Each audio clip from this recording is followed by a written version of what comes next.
Sveiki! Mans vārds ir Laila. Es esmu cilvēks, kas meklē atbildes, kas tās arī atrod. Mēģināšu padalīties ar informāciju, kas ir man pieejama bijusi.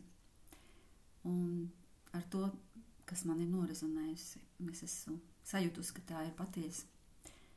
Vismaz priekš manis laikam, nezinu, kā citiem varbūt tas nerezonē. Informācijas ir ļoti daudz un bieži viņi ir pilnīgi pretēji. Viens saka balts, otrs saka melns uz tām pašām lietām. Un dažreiz pat sajaucās kaut kādi 80% patiesības un 20% meli. Un ļoti grūti saprast vispār, kam ticēt, kam neticēt. Katrā ziņā balsis man galvā neskan. Neesmu nekāda ne ekstrasense, nekāda tāda persona. Drīzāk tas, ko sauc par šizotēriķiem. Roku dziļa ezotērikā jau daudzus gadus, un man ir palīgā nākuši izprast, kas notiek, un saprast lietu būtību. Divi tādi jaudīgi instrumenti kā astroloģija un taro kārtas. Tāpēc manā dzīvē vismaz jautājumi sakārtojās pēc tā, kā es sāku pielietot šos instrumentus. Un man vienkārši ir skaidrs, ka nav nekādas netaisnības. Uz zemes viss ir ļoti taisnīgi un nekas nenotiek bez Dieva ziņas. Nav pavēlti teikts Bībelē, ka nekas nenotiek, pat kad cilvēkam mats nenokrīt bez Dieva ziņas, tas viss ir taisnība, jo nav tāda nejaušība. Lūk, un pat cik es esmu pilna ar informāciju un jūtu, ka man ir jādalās, tad lūk, ierakstu šo video. Ceru, ka kādam tas būs vērtīgs, kādam atnesīs varbūt mieru, kādam varbūt tās, nezinu, kaut kādu jaunu zināšanu, kādam varbūt tās izsauks negatīvas emocijas, ko viņi te vauļo muļķības.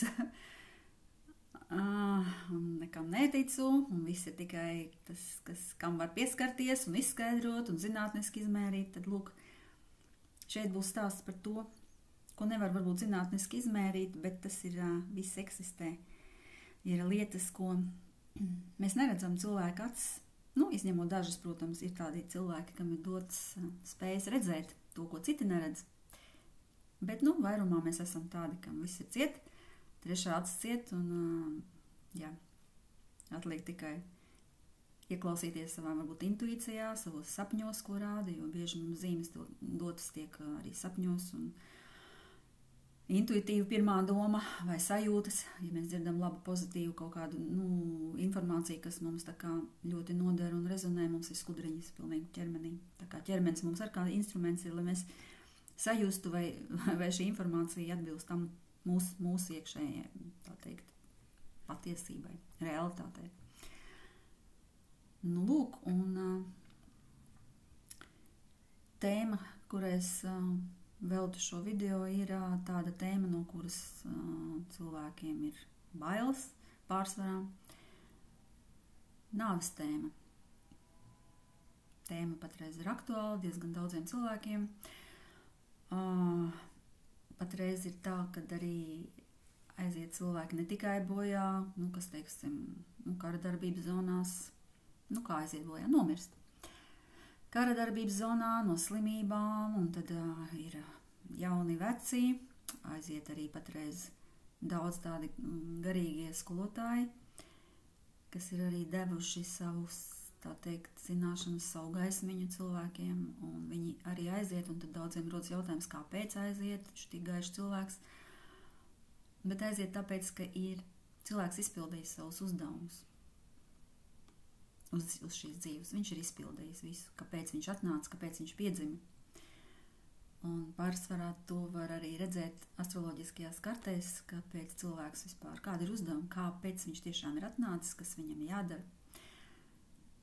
Diemžēl ļoti daudz no mums vispār nepilda tos uzdevumus, daļ kā mēs esam atnākuši, kaut kā ieslīgst kaut kādā rutīnā, kaut kādās sliedēs, darbs, televizors, aliņš, no rīta atkal viss tas pats, darbs, televizors, aliņš, ģimene vēl labākajā variantā, un neinteresējās par kādām lietām, kamēr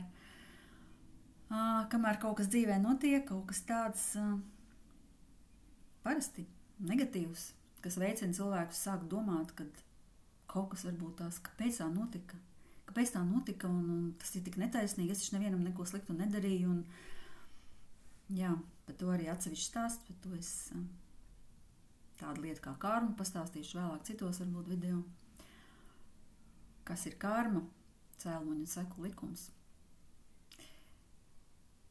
Tātad cilvēks atnāk ar šiem saviem uzdevumiem, viņš ir piedzimst, kā piedzimst dvēseli, atdalās maza daļiņa, mēs esam visi maza daļiņa, mikroskopiska daļiņa no viena liela veseluma no Dieva.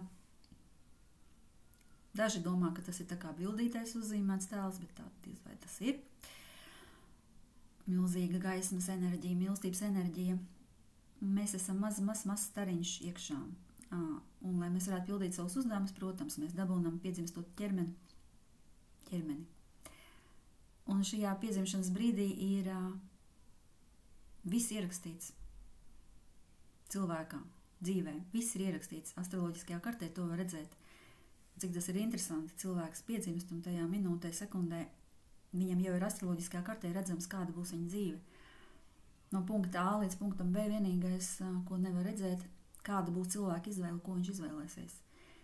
Jo vienmēr ir pa starpu no punkta A līdz punktam B visi visādi kārdinājumi, izaicinājumi, periodi, un tad cilvēks kāds izvēles izdara, vai viņš guļ uz dīvānu un tad neko nedara, netiek pie rezultātiem, vai arī, piemēram, ieslīgs depresijā, sāk lietot alkoholu un arī neattīstās. Tad līdz ar to punktā B viņš nonāk, bet tā dzīves kvalitāte ir pilnīgi cita. Un visdrīzāk, ja viņš nonāk šajā punktā B un nav izpildījis tos uzdevumus, kas viņam piedzimstot ir bijuši līdz bagāžiņā, kas viņam ir jāizdara. Visdrīzāk nākamajā dzīvē būs atkal piedzimšana, atkal, protams, mums cieta aiztaisīta atmiņa, un atkal. Bet, ja cilvēks diezgan nopelnīs negatīvu to karmu, un ja viņš ir, tiešām darījis ļaunu, runājis ļaunu, novēlējis ļaunu, vai arī, var sakot, kaut ko nevisai labu darījis, visdrīzāk, kad tie apstākļi, kādos viņš piedzimis, būs vēl sliktāk nekā šajā dzīvē. Lūk. Zeme mums ir tāds poligons, kur dvēseles nāk. Kāpēc vispār dvēseles nāk? Lai iegūtu pieredzi, lai attīstītos. Tā kā tāda spēle. Kad es sāku mācīties astroloģiju, man sāk likties, ka mūsu dzīves īstenībā ir tikai tāda Jumanji spēle īstenībā, ka laukumiņi un planētas, kas par atbildi par visādām jomām, pārvietojās šajos laukumiņos, un attiecīgi cilvēkam ir kaut kādās jomās veicās kaut kādu gadu, vai neveicās kaut kādu gadu, vai divus, vai 2,5. To es vēlāk arī pastāstīšu, varbūt tās sīkāk no savas pieredzes un zināšanām. Lūk, tā tad mēs šajā Jumanji spēlē piedzimstam, lai attīstītos. Un kā notiek attīstība? Protams, ja viss ir ļoti skaisti, jauki, nekāda attīstība īstenībā nenotiek. Kaut gan ir, protams, izņēmumi, kas vienalga sāk meklēt kaut kādas atbildes. Dzīvē, pieņemsim, viss ir ļoti skaisti un viss ir ideāli, bet cilvēks sāk satraukt, ka varbūt kaut kur, kāpēc Āfrikā bērni tur badojās, badā mirst un tā tālāk, un arī tad sāk aizdomāties, bet tāda noteikti ir retums. Pārsvarā sāk aizdomāties tad, kad notiek kaut kas negatīvs, un tad sāk meklēt tās atbildes, kur ir Dievs. Vai arī, kāds aiziet no dzīves ļoti agri, vai bērns, vai ļoti jauns cilvēks, un tad kā Dievs to pieļāva, un tad cilvēks sāk analizēt, sāk vismaz meklēt tās atbildes. Cits jautājums, vai tas cilvēks, kas sāk meklēt atbildes, vai cik viņš ir gatavs arī informācijai, cik viņam ir atvērta viņa apziņa, šis translators. Ja viņam ir virsū kastīti ar dogmām. Nē, tas nav tā, tāpēc, ka tā nekad nevar būt, vai arī pieņemsim tur. Baznīca pateica, ka tā nevar būt un nav ko te visi jāpaļaujās un nav ko te vispār spriedelēt un domāt. Attiecīgi, tādiem cilvēkiem ir ļoti grūti, kad dzīvē kaut kas notiek. Un tad es dzirdu stāstus par to, ka notiek kaut kas šausmīgs un tad īpaši, ja notiek nāve un tad negaidīta jaunam cilvēkam, tad ir, kur bija Dievs un kā viņš tā pieļāva. Un tad ir tas jautājums, jā. Varbūt sāc domāt un meklēt atbildes. Varbūt tās tavā dzīvē tu saskāries ar kaut ko vai taviem radiem vai draugiem. Tāpēc, lai tu sāktu meklēt tās atbildes, lai tu saproti, kas ir kas. Tā kā tāds ceļš mums ejams. Labi, nenovirzīšos varbūt tās pārāk par to nāves tēmu. Kaut kur prom. Jā, tātad punkts A un punkts B. Un ko mēs paspējam izdarīt? Kādi ir mūsu tie uzdevumi? Diemžēl mēs atnākam, mums ir milzīga bagāža pieredze no pagājušajām dzīvēm. Mūsu dvēsele ir bijusi mainījusi tos ķermenīšus, mainījusi, ir bijusi visādās lomās. Tas nav tā, ka regresologi ieved cilvēku tajā regresijā, un tad visi tur ir vai nu Kleopatras bijuši, vai es nezinu, tur Napoleona, vai priesteri Eģiptē. Nu, tas ir muļķības, protams, tas ir muļķības. Un līdz ar to ir radies arī cilvēkiem priekšstats, ka tās vispār, ko te stāst par tām pagājušām dzīvēm, izdomājums. Ja? Kaut gan īstenībā pierādījumi ir ļoti daudz. Pagājušās dzīves ļoti bieži redz mazi bērniņi, kamēr viņiem vecāki vēl nav iegalvojuši, ka tā ir tava vispār fantāzija un ko tu vispār izdomā. Vai nu labi, lai jau viņš tur stāsta pasaciņas, ka viņam bija tur kaut kas tur, cita adrese, cita iela. Manā paziņu lokā ir mana paziņa, kurai abi bērni piedzimstot viens pēc otru, kad paaugās kaut kādā, neatceros, cik gadu vecumā abi teica, tu neesi mana mamma īstenībā, man ir cita mamma. Un, kad viņi sāka jautāt, tad jā, noskaidrojās, kamēr bērnam nav aizgājis vēl, teikt, ciet. Bērni sāk stāstīt, jā, kaut kur vispār. Citi bērniņi atkal, es zinu, stāstus sāk zīmēt mazi, zīmē citu planētu iedzīvotājus, kur viņi atcerās, kamēr vēl tā atmiņa nav galīgi. Tā kā pat neaizgājus ciet, vienkārši ar laiku tāds tā kā aizplīvurojās, aiziet tāds plīvurs ciet, un arvien grūtāk saredzēt to savu varbūt iepriekšējo dzīvi, ja? Dzīves mums ir bijušas ļoti daudz. Kaut gan ir daži izņēmumi, ir arī dažas dvēseles, kurām dažas dzīves ir, un viņas tādas tā kā jaunās dvēseles, viņas piedzimst, un tad viņas tikai mēģina izbaudīt šo zemes lietas, ko var pataustīt, pagaršot, un tad viņas metās tādā dzīvē, materiālā tajā, baudīt, izbaudīt, un tas ir viss ļoti normāli un interesanti. Tādas, kuras ir pieredzējušākas, senākas dvēseles, viņām gribās kaut kādu attīstību, jā. Nu, lūk, kāpēc mums tiek aiztaisīta atmiņa cieta? Kāpēc mēs neatceramies tās pagājušās dzīves? Pilnīgi loģiski. Tas ir, mēs vienkārši neizturēt, mēs sajūt prātā. Jo pagājušajās dzīvēs mēs esam gan nogalinājuši, gan mūs ir nogalinājuši, gan mūs ir, kā raganas, varbūt sievietes ir tikušas spīdzinātas, nospīdzinātas, sadedzinātas, noslīcinātas, tāpēc dažām ir izteiktas bailes, teiksim, no ūdens vai no uguns, un es zinu vienu savu labu paziņu, kurai vispār ir sarkanā lupata, nedod Dievs kāds kaut ko reliģiju piemini, ja, jo es domāju, viņi ir daudz cietus pagājušajās dzīvēs no baznīcas kalpiem, jā. Nu, lūk, kaut gan viņi noliedz, nekas neeksistē, ko nevar pataustīt. Bet es redzu, ka tur viss eksistē, vienkārši viņai jāsāk atvērties. Nu, lūk, tātad, kāpēc mums ir cieta? Mums tāpēc ir cieta, lai mēs izbaudam šo dzīvi, lai mēs ejam kristdami, klubdami, gūstam kaut kādas atziņas, mācības. Un kas no mums ir tie uzdevumi, ko mēs darām par savu dzīvi? Kādi ir tie uzdevumi? Katram savs. To arī var bieži redzēt astroloģiskajā kartē. Katram savs uzdevums ir. Vienam ir, teiksim, nu labi, zemākais līmenis ir, pieņemsim, ģimene, viss labi, dēls, iestādīt koku, uzcelt māju, viss labi. Citiem varbūt ir, nezinu, aizbraukt kaut kādā ceļojumā kaut ko apgūt, kaut ko, nezinu, nest kaut kādas, varbūt citiem ir zināšanas iegūt, nest kaut ko labu pasaulē, kaut ko jaunu atklāt, nu, katram savs. Bet ir arī cilvēki, kas atnāk ar tādu bagāžiņu, viņu uzdevums ir nest kaut ko ļaunu, kaut ko sliktu, tā, lai mums tā spēle te uz zemes būtu interesantāka. Tāpēc, ka Dievs ir pilnība, viņam ir interesanti, ka mēs te spēlējamies kā mazas daļiņas. Mēs te spēlējamies, ņemamies, mirstam, ciešam, priecājamies. Tā pieredze krājās mūsu milzīgā laukā. Informācija krājās milzīgā laukā, neredzamā. No katra mums, katrs mēs esam svarīgs. Un šī informācija nonāk tādā tā kā informatīvajā, varbūt tās milzīgā burbulī arī. Un beigās mēs aizējam, mēs ar visu šo informāciju iespējams ir garš stāsts par, protams, ēteriskiem un astrālajiem, mentālajiem, neredzamajiem. Mums ir daudz tie neredzamie ķermeņi. Redzamais ir tikai šis fiziskais, mums ir tik daudz, bet negribu novirzīties no tēmas, jo tas atkal ir milzīga informācija un ka es nesajaucu. Nu, lūk, tad šo visu mūsu pieredzi mēs aiznesam un Dievam ir interesanti. Viņš krāja, viņš spēlējās caur mums. Tā kā.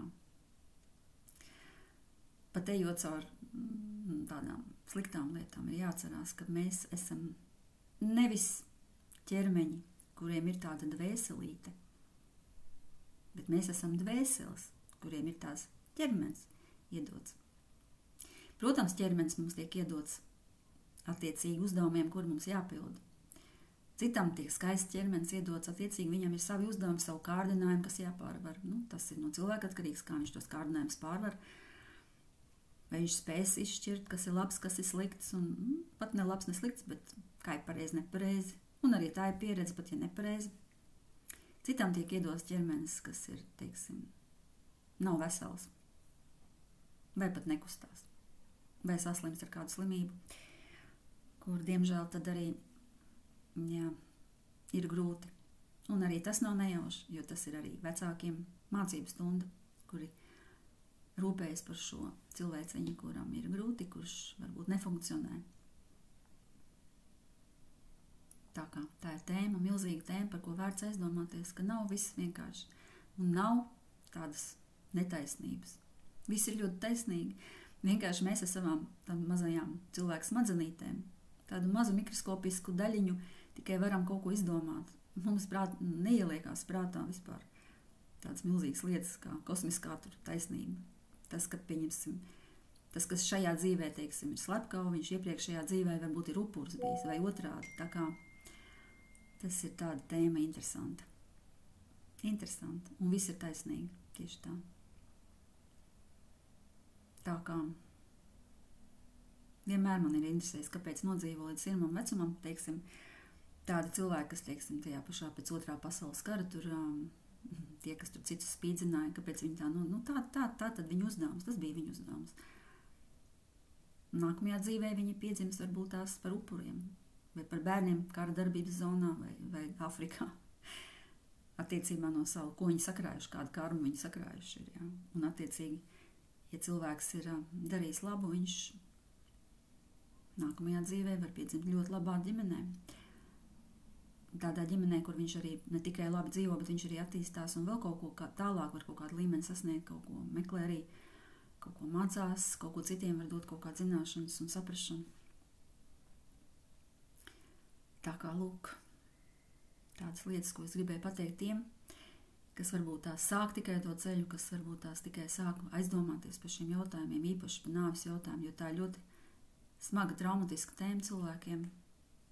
Tad īpaši, ka mēs redzam, ka tos cilvēks, teiksim, jā,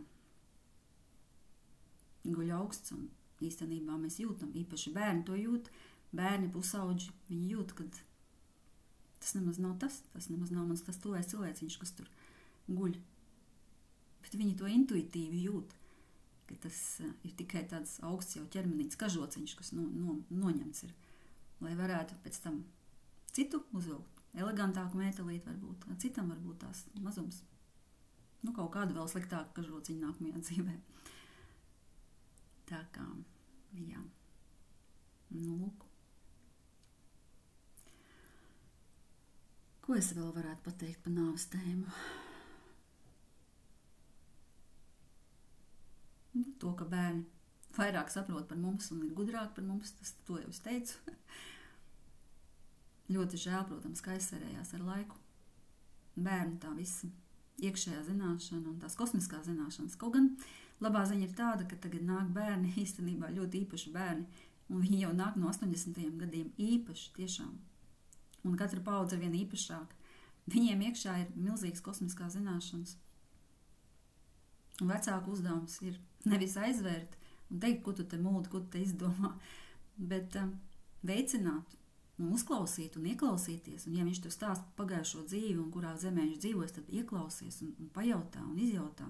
Ja viņš zīmē to zīmējumus, lai zīmē, paskaties, cik interesanti uz citas planētas īstenībā saglabā to zīmējumus. Viņam būs pašam interesanti, ka viņš izaugs liels, viņš jau būs varbūt aizmirst. Bet bērni kļūst tiešām dzimstam vien īpašāki, un to es redzu pēc apkārtējiem. Viņos tās acis ir jau redzās, ir gudrs. Gudrāks par mums reiz 100. Jā. Tā kā ieklausamies.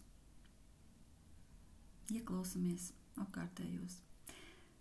Jā, vēl viena svarīga lieta, ko es gribēju pie visa šī teikt. No savu apkārtējo cilvēku, no tuvinieku arī pieredzēm. Tad, kad cilvēks ir aizgājis prom, protams, viņš fiziski, viņš nevar nekādīgi mums dot ne zīmes, neko fiziski. Nevar pieskarties, kaut gan arī es zinu, ka var sajust, ja, teiksim, pieskarās, ir vēsuma sajūta no mugurpuses vai galvai. Zinu, man vecmāma man pieskārās kapličā, kamēr mēs tur sēdējām pie viņas zārkā, un es sajūtu to vēsumu, tāds augsts pilnīgi, un sajūtu arī sievieti, kas bija kopā ar mani, tā kā es zinu, kā tas ir, ka pieskarās aizgājušais. Bet vēlāk ir tā, kad, protams, cits vēl stāsts ar sapņiem, jā, ja aizgājušais kaut ko grib pateikt, noteikti nāks arī sapņos un kaut ko vēstīs. Bet pat, ja nerādās sapņos, zina, ka vienmēr sargā savu ģimeni, savus bērnus, un ar vienu mazu aci, dvēseles mazu daļiņu vienmēr būs kopā. Pārējā dvēseles milzīgā daļa jau tur būs nākamajā ceļojumā, bet maza daļiņa būs. Un parasti, ja cilvēkam ir vaļā redze, viņš vēlās redzēt tos brīnumus, viņš arī ierauga, un tad var redzēt visādas zīmes. Zīmes tauriņu veidā vai zīmes, kā manai radiniecei dēliņš aizgāja ļoti jauns, un viņš visu laiku mammai dod zīmes, viņš vai puķīt uzzied pilnīgs krāšanas zieds tur, kur vispār nav bijis un nav gaidīts, un tādā īpašā vietā, ka viņi uzreiz saprot, ka jā, tas ir sveiciens, nu viņa mammīt neskumsti, es esmu blakus. Vai arī viņas mašīnā ierāpjās pelīti un apsēžās pretī uz stūres un skatās. Arī tā ir milzīga zīme. Un nezinu, cik tas dvēselē tas prasa spēku un enerģiju, lai dvēsele varētu sazināties tādā veidā un nodot sveicienu mammīt neskumsti. Es taču esmu. Es tikai nevaru tev samīļot. Jā. Tā kā turam acis atvērtas. Esam atvērti pret šo. Labi. Tas laikam ir tas, ko es gribēju pateikt. Šodienai pietiks. Mēģināšu ierakstīt vēl video, padalīties ar savu pieredzi, savām zināšanām. Tādu ir daudz, un tēmas ir ļoti daudz un dažādas, par ko es gribētu vēl runāt. Tā kā lūk, atceramies, ka nāve tā nav kārna sieviete ar izskapti melnā apmetnī. Varbūt tā ļoti skaista sieviete īstenībā, ko arī daži ir teikuši un redzējuši. Un viņi atnāk citreiz kā atpestījums, ja cilvēks ļoti cieši mokās, un viņš to nāvi, viņš arī redz savādāk, viņš redz kā atpestījumu. Un, jā, tāpēc ir tik daudz arī stāstu un leģendas, kas ir daudz senāk nekā 2000 gadi. Zināšanas, kas ir daudz senāks. Pat ne 5000 gadi, kā saka vēdiskā zināšanas, viņas ir vēl senāks, daudz senāks. Tā kā atliek tikai meklēt. Un atnāks atbildes. Galvenais turēt acis vaļā un sirsniņu galvenais turēt vaļā. Tā kā visiem novēlu gaismiņu, mīlestību, lai visiem viss ir labi. Tā.